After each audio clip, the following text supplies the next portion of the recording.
Side Decorating Center. Stop in, visit them today. Good morning. Welcome to hour number 2 of the Art Lewis Show. It is an open line hour, whatever you'd like to chat about, 989-752-6111. That's the number to call and get the conversation going as we get ready to close out 2025 and look ahead to 2026. And I'd asked this question before, and if you have an answer for it, I'd love to hear it. What kind of a year was 2025 for you? And what do you expect 2026 to be like? Good, bad? I have a very positive outlook. I think there's a lot of positive things going on. However, as I said the other day, the halting point to all of that is that it's an off-year election year. In other words, it's the midterms when literally the House is up for election in Washington and part of the Senate. And it tends to stifle progress in some ways because nobody wants to do anything that's going to upset the voters, you know. It's all about getting votes rather than doing what's right for the country sometimes. So while I'm an optimist on the one hand, and I think 2026 will be a decent year, I don't know that a lot is going to get done on the national level simply because the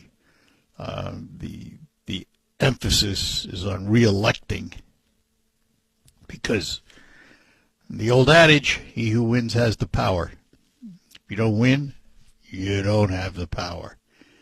And it's typical if you look at history. If you like history, take the individuals out of it for a minute and just look at history.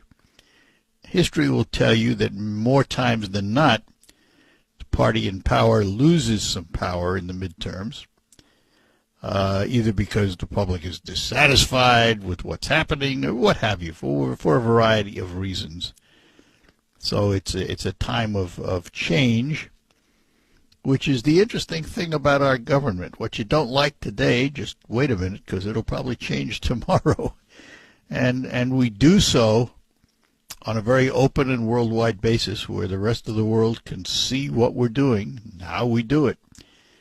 It's something that we should always be proud of, in that we are a nation that is,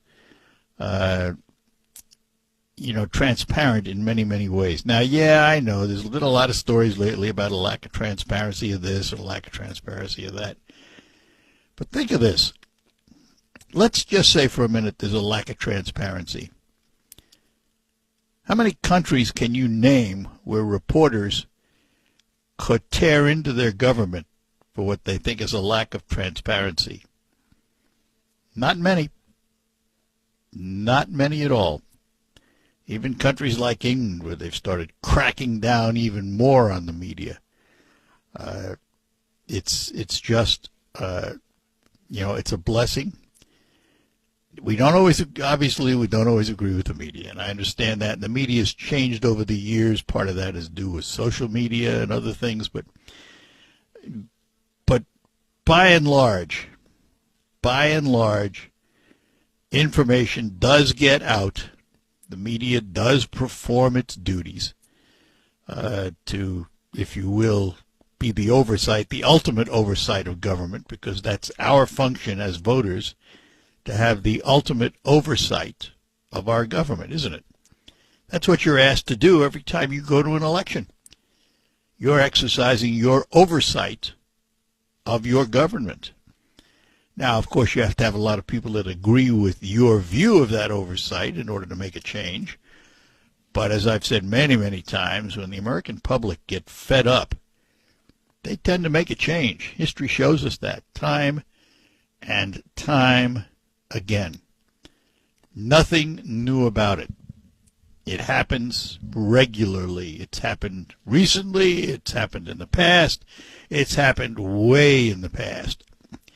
The other thing I like to talk about is we have lost, for some reason, the ability to sit down and publicly have a cordial discourse on issues we disagree with. And I use that word cordial purposely, Because it seems today, particularly in the media, if you don't agree with XYZ position, XYZ calls you some name, relegates you to a pile someplace, and disregards you. To me, that's wrong. To me, if XYZ has a proposal, and ABC, the other side of the aisle, has an idea to improve that proposal, or doesn't like that proposal because they think it's detrimental, rather than go to the media and call each other names, what about they go to a room, close the door, sit down, and hash it out, and come out with a plan that takes the good ideas from both sides? I say that on purpose because if it were not for that kind of compromise, this country would not exist as it does today. Please remember, as we go into 2026, the year of the 250th celebration of the Declaration of Independence, that the Founding Fathers who put all that together couldn't agree on anything. They were a disparate group. They each came to the table with their own wants, desires, likes, and dislikes. But they were smart enough to know they weren't going to get everything their way, and they weren't going to let the other side get everything their way. The only way was to sit down, compromise, and beat each item up one at a time until they resemble what we have today in the Constitution of the United States.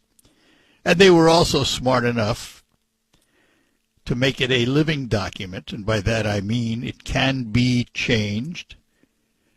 They were smart in two ways. One, to give us the method to change the Constitution, and they were also smart enough to make it so darn difficult that it wouldn't be changed on a political whim. This was the brilliance of these people that put this nation together.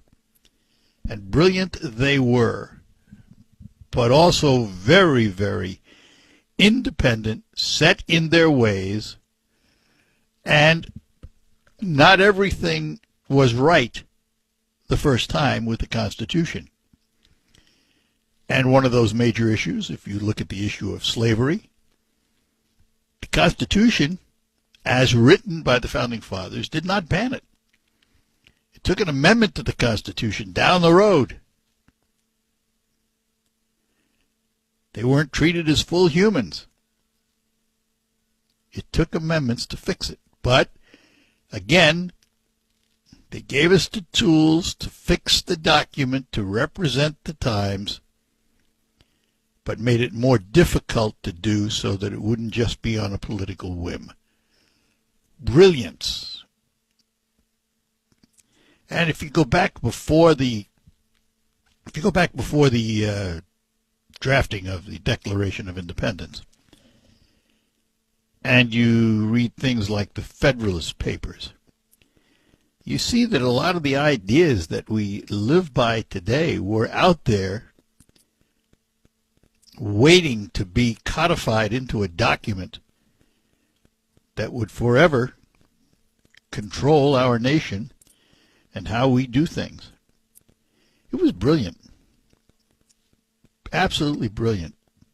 But again, a bunch of people who couldn't agree on anything, but knew that they had to compromise in order to get it done.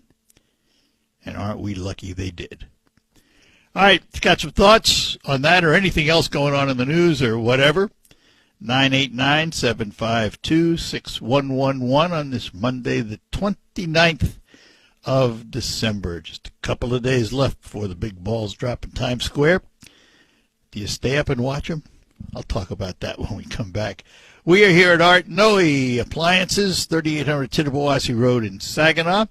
Sarah is with us this morning, and we hope you had a Merry Christmas, you and your family. We did. Oh, good. Good. So now, as we sit here in this winter sale, we can make a merry post-Christmas for somebody who wants to buy appliances at a good price, right? Exactly. And, with the holidays comes a lot of washing, like clothes washing. And sometimes the washers and dryers just need to be replaced.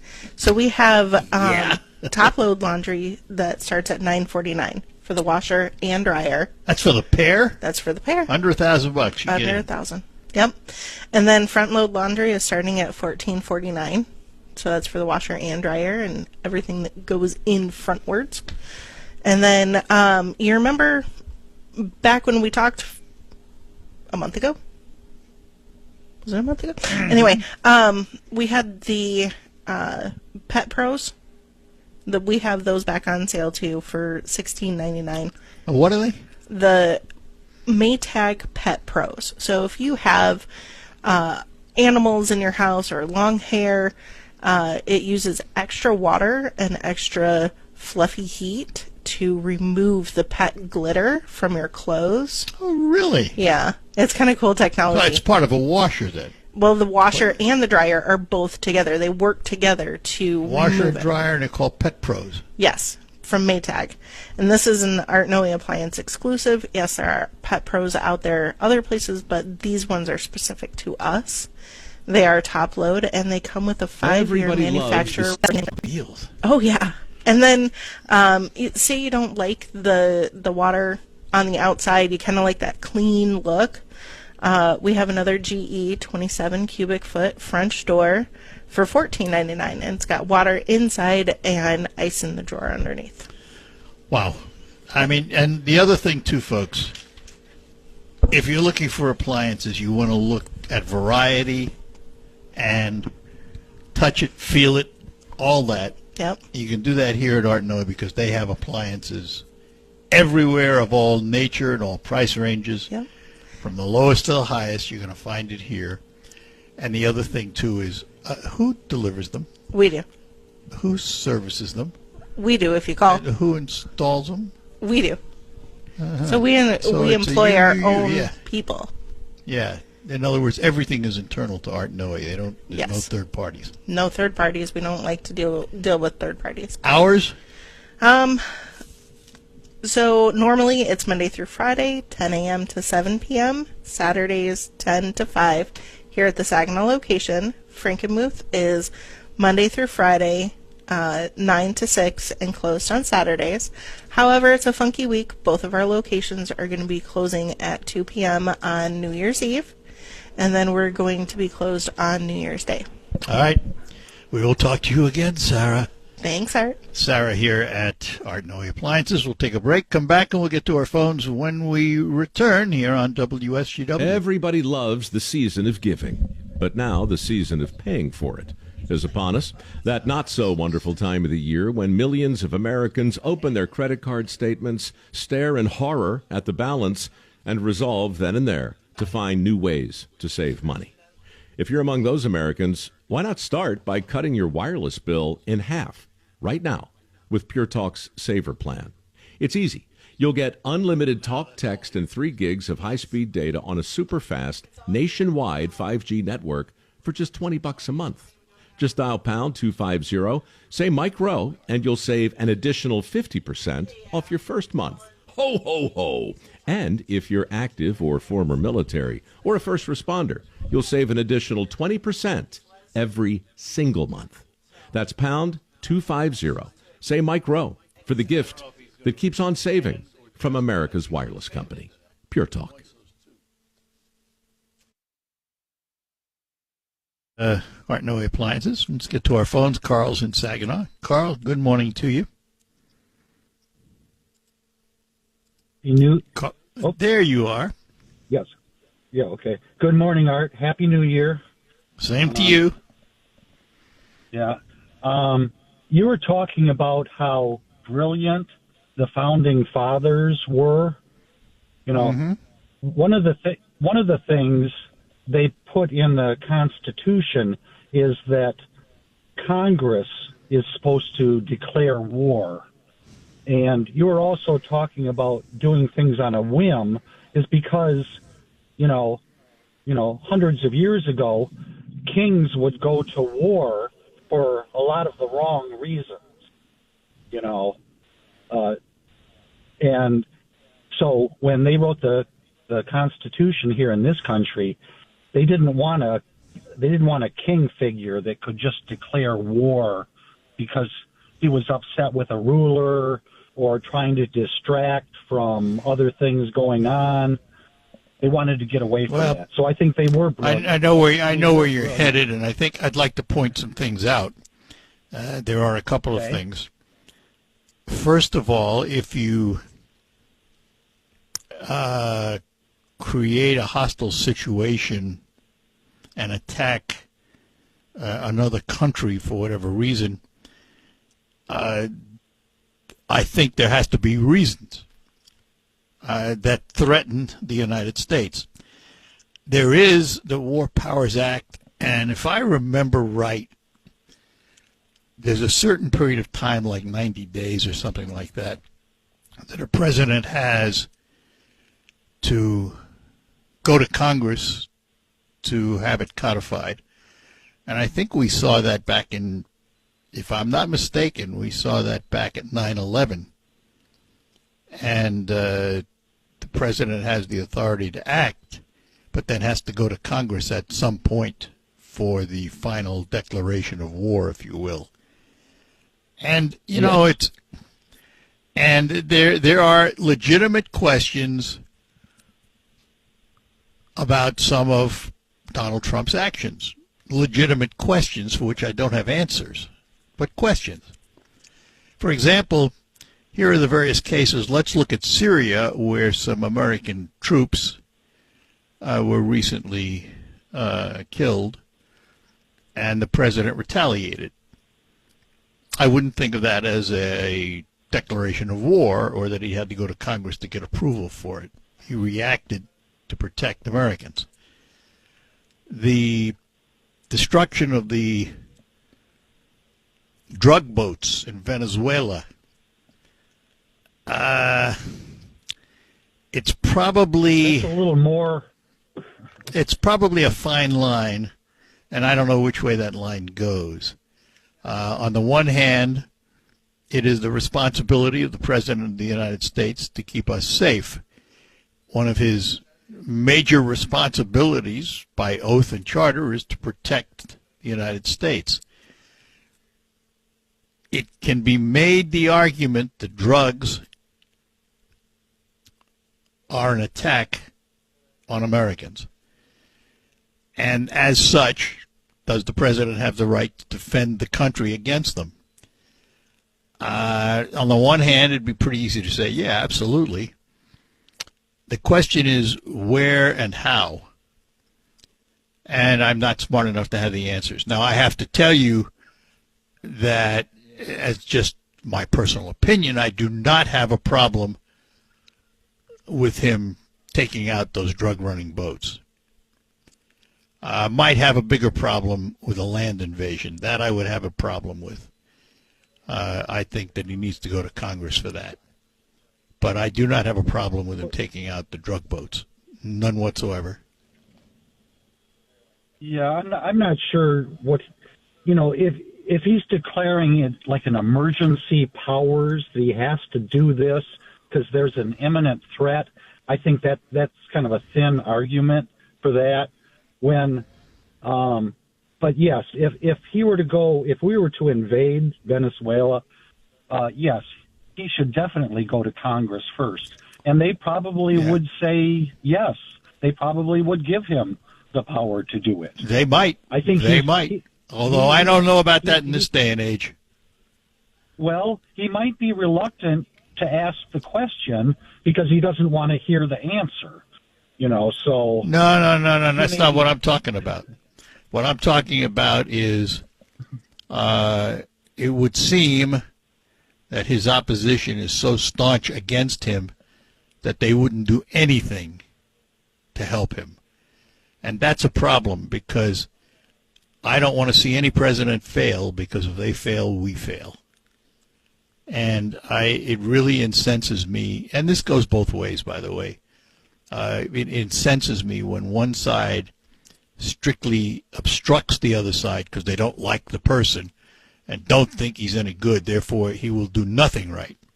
For example, right now, there's some pretty heavy negotiations with the Ukraine and Russia. If he succeeds in actually getting those two sides to a peace table and that there is a cessation of that war, he deserves the credit. You think he'll get it? I don't. Yeah, well, if he gets a peace treaty, a real one, he deserves the credit. credit. He got credit for Gaza. He got credit for Gaza from people like me who don't like Trump, but I gave him credit for that, and I give Trump credit well, that's for the true. southern You did. Border. I give Trump credit for well, the this is southern good. border, I hope. being. I hope that. So I won't. I hope your view represents the majority. I'm not sure it does. All right, I got to move on. Got to take a break. All right, Art. All right, Carl. We'll talk to you. All right, Scott, you'll be next. Hang on. We'll get to you right after these notes here on WSGW. Rocket Grab Plus. We'll take another call, and we'll get to Sarah and find out what's happening here at Art Noe Appliances, where we are. Scott is in Saginaw. Scott, good morning. Hey, morning, Art.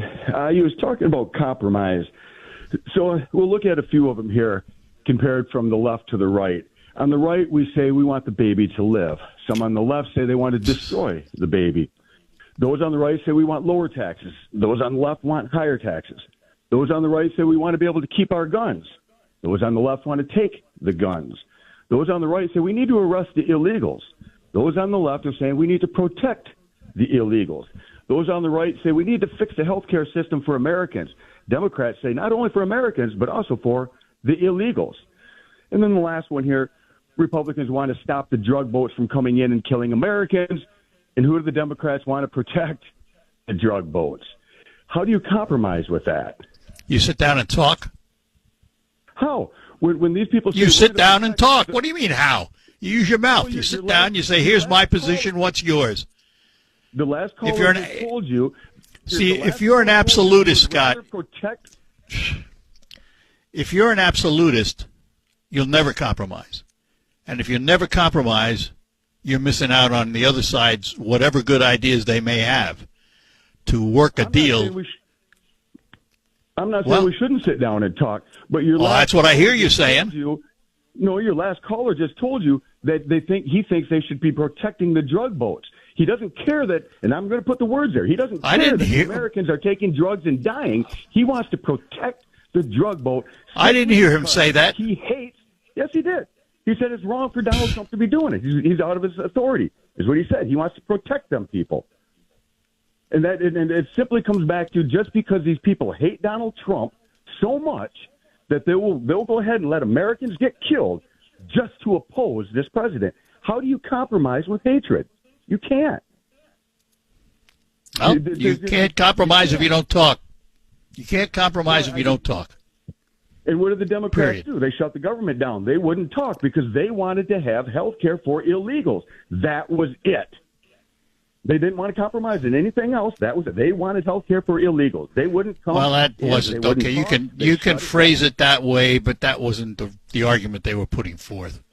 You can phrase it that way, and I know that underlying what they were looking for, that was certainly part of it. But they wanted to shut it down because they wanted subsidies returned to the ACA. I have problems with the ACA. I think it's inefficient. It never did what it's supposed to do. And we need to find a new way to do it. And the way we do that, we sit down and compromise. That's what I'm waiting to hear them do. Well, that's what I'm waiting to. But the Democrats are already telling us, those in elected positions in Washington are already saying, look, there's going to be a shutdown. We're not going to compromise with the Republicans. They're already telling us this. So that's what I say. Well, how do you compromise with hate? This is a mental illness some of these people have. All right. And you can't, well, it is, Art. I mean, they hate this Donald Trump. Well, that's your view of it. Yeah. I'm not disagreeing there. I'm not disagreeing with you there. I said that. They will do anything and not give him credit for anything. I understand that. Yeah, I mean, back in the day, we had like Joe Manchin, Kristen Sinema. These people would sit down and they had a level head on them. Even Joe Fetterman is coming around. Fetterman, he's doing, he is. You can sit down and compromise with that man. But most Democrats are now looking at him going, "Oh, we got to get rid of you." So how do you? That's what I'm saying. These people Yeah. just hate so much. How do you compromise with hate? All right. Art, I'll let you go. All right. Have a Good good enough. year. Thanks. Yep. You too. Bye-bye now. All right. Let's take a break and come back, and we'll talk to Sarah, find out what's happening here at Art Noe Appliances. Gotta go.